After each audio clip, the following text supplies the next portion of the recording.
By 2077, every major financial institution on the planet operates under a security framework that did not exist 50 years ago.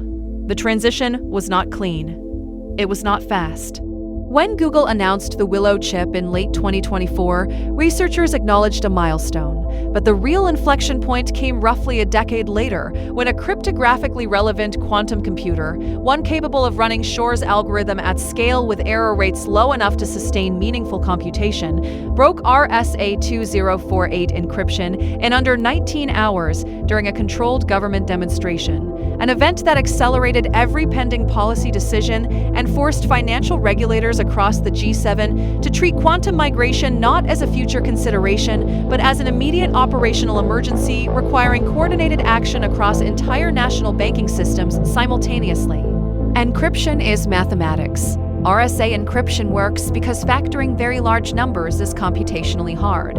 A classical computer cannot factor a 2048 bit integer in any practical time frame.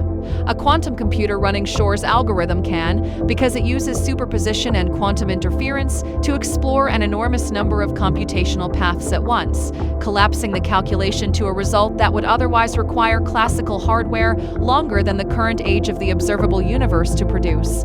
And this is not a theoretical vulnerability invented as an academic exercise. Peter Shor described the algorithm in 1994, 30 years before hardware capable of running it meaningfully existed, meaning the gap between the mathematical description of the threat and the engineering reality of the hardware is exactly what gave financial institutions their window to prepare, though many institutions used that window poorly. The damage began long before any quantum computer broke anything publicly. Adversaries were collecting encrypted financial data for years. They stored it. The strategy had a name: harvest now, decrypt later. The logic was straightforward: intercept communications today, archive the ciphertext, and wait for quantum hardware to mature before extracting the plaintext. And this meant that by the time credible quantum computers emerged in the 2030s, decades of archived transaction records, identity credentials, and institutional communications were already sitting in foreign data repositories waiting to be processed. So the breach of financial data in 2077 is not only a present tense problem, but also a retrospective one, with consequences traceable to encryption decisions made 3 or 4 decades before the hardware capable of exploiting those decisions had even been designed. NIST published its first post-quantum cryptographic standards in August 2024. The algorithms included ML-KEM, derived from Crystal's Kyber, and ML-DSA, derived from Crystal's dilithium. Adoption was slow. Banks had thousands of vendor dependencies. Payment processors, ATM networks, loan origination systems, and cloud infrastructure all ran on RSA and elliptic curve cryptography. And replacing them meant rewriting contracts, replacing hardware, retraining staff, and auditing every third-party system in the chain, which is why NIST set 2030 as the target for deprecating legacy algorithms and 2035 as the point at which they would be fully disallowed, giving the industry roughly a decade to complete a migration that some institutions still had not fully achieved by the time that deadline arrived.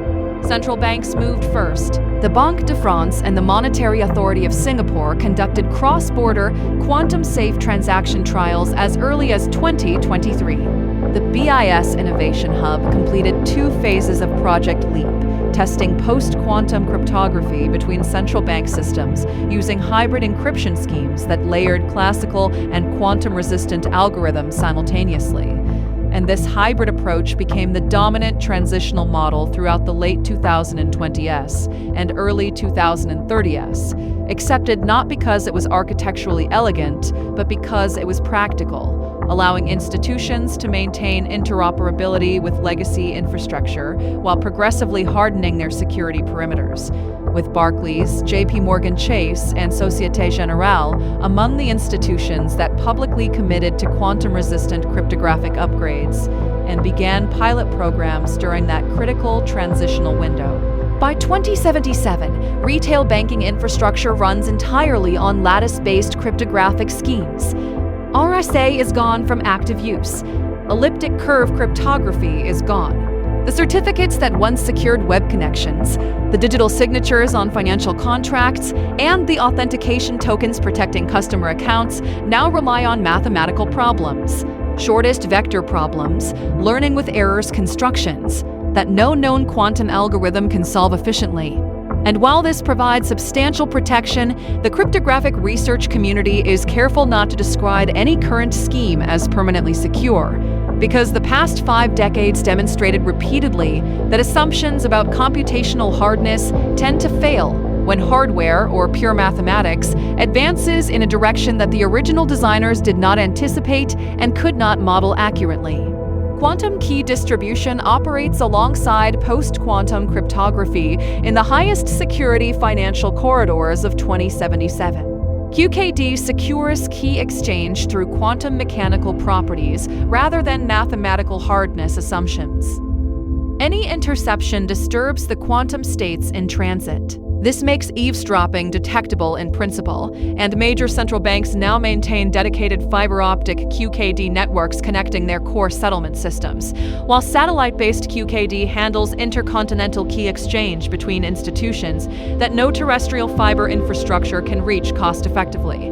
Though the practical limitations of QKD, particularly key generation rates, the significant infrastructure investment required, and the distance constraints imposed by photon loss have prevented it from displacing post-quantum cryptography as the universal standard for the broader commercial banking system, where throughput demands remain far beyond what current QKD hardware can support. Nation-state quantum programs remain the dominant threat vector in 2077. Several governments operate quantum hardware that significantly exceeds what any public disclosure has confirmed. The attacks rarely target post-quantum algorithms directly. They target implementation flaws, side-channel vulnerabilities, and the operational systems surrounding cryptographic key material, and institutions that deployed mathematically sound algorithms on top of poorly audited key management processes suffered breaches not because the underlying cryptography failed, but because the human and operational security around that cryptography failed, which mirrors exactly the same pattern that defined classical-era financial security breaches and continues to define the threat environment even now that the underlying mathematical primitives have been fundamentally changed.